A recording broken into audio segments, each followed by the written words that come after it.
Good morning everyone, this is Race Director Tom from the Dell EMC Management Challenge. Looking forward to seeing some of your teams again at the end of September, and some also new teams and new faces coming through. It's probably about that sort of time when you're going to think about getting prepared for the big day, and we thought it'd be good to share some top tips. For me myself, I'm into my running, into my trail running and mountain running. So I thought I'd just guide you through my sort of morning routine. For me, staying fit, staying active is a massive part of what I do, so that when I'm working in the mountains, then I know I've got the kind of the fitness and the skills to be able to deliver what I need to be able to deliver. So yeah, this is me. I've got myself my my training partner down there, and we're going to head off this way. Okay, so weather doesn't get much better than this, and we really hope that the sun's going to be shining like this on the race over the weekend. But as you know, it can also be slightly different in Wales, so making sure you've got the right equipment is really important. Invest in some decent running equipment, get practicing in it, especially shoes. So that's one of my top tips, being fairly large. Get yourself a decent pair of shoes. If you're not sure what you're looking for, then go to your local specialist running shop or fitness shop, and even get yourself on a treadmill where they can video your gait and they can recommend some shoes on that. So get your shoes, get in them, get running, and remember to change them regularly as well. If you are getting in the miles on your trainers, then it's worth getting a second pair of trainers that you can break into a couple of weeks before the event, and you've got some fresh running daps to keep your knees and your joints in check, and also your feet nice and comfortable. So top tip number one. Okay, top tip number two I'm going to share with you as we're running along here, and that is get used to a varying array of different path styles and surfaces.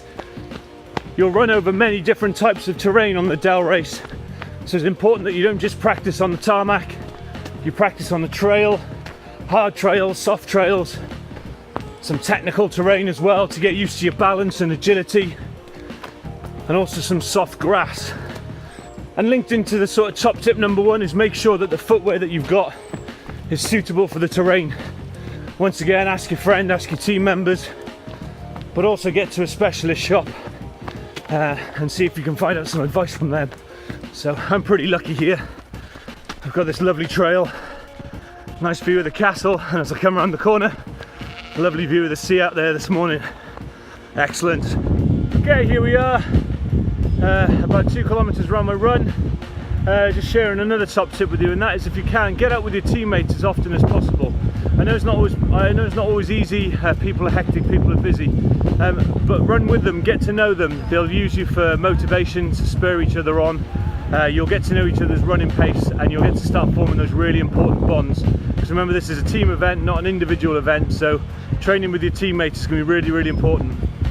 If it's problematic, there's a whole range of apps out there these days. Track your running on your phone, on Strava or Garmin Connect or Nike Plus app, whichever one it is.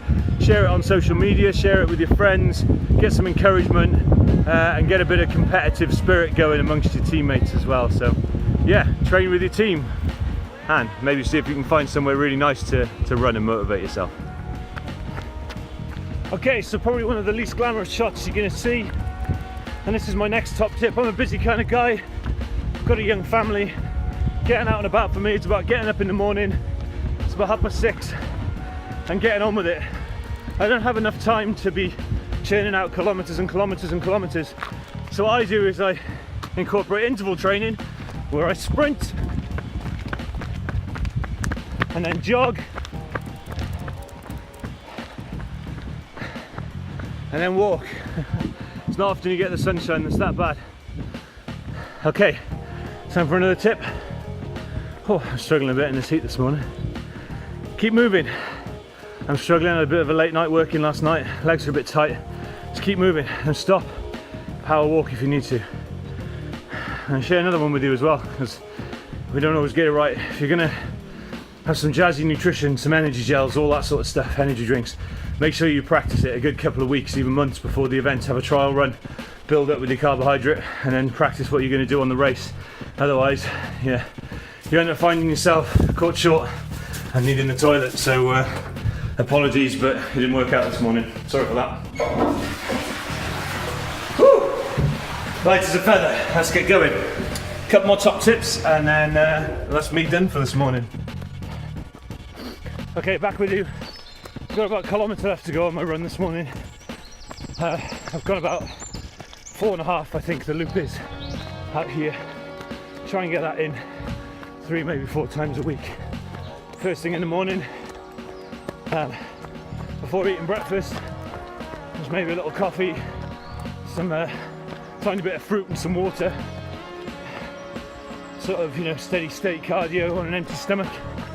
And then go back and have a nice carby and proteiny breakfast. I suppose the last thing I wanted to share with you really is you should be enjoying this. Training should become a bit like an addiction. Once you start doing it, once you get over the initial hurdle of getting off your backside and getting out there and pushing yourself, you'll start to realise just how enjoyable it can be and how rewarding and how much progress you'll make quickly. But in addition to that, you have to listen to your body. There'll be days where training is the wrong thing to do. There'll be days when all you want to do is train to get yourself into a different headspace. And I promise you it will become addictive. You will also need the support of your friends and your family for this. I mean, it will take time.